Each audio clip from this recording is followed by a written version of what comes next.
для розжига, да, делаешь? Да. Крутая. Ты крутая. Сухенькую самую нашла. Ой. Так.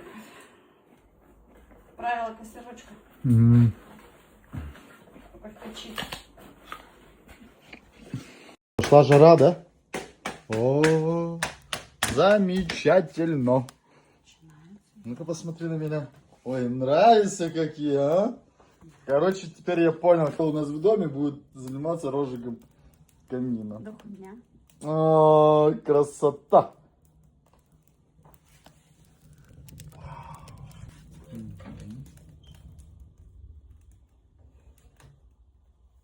Какова красота! Видите?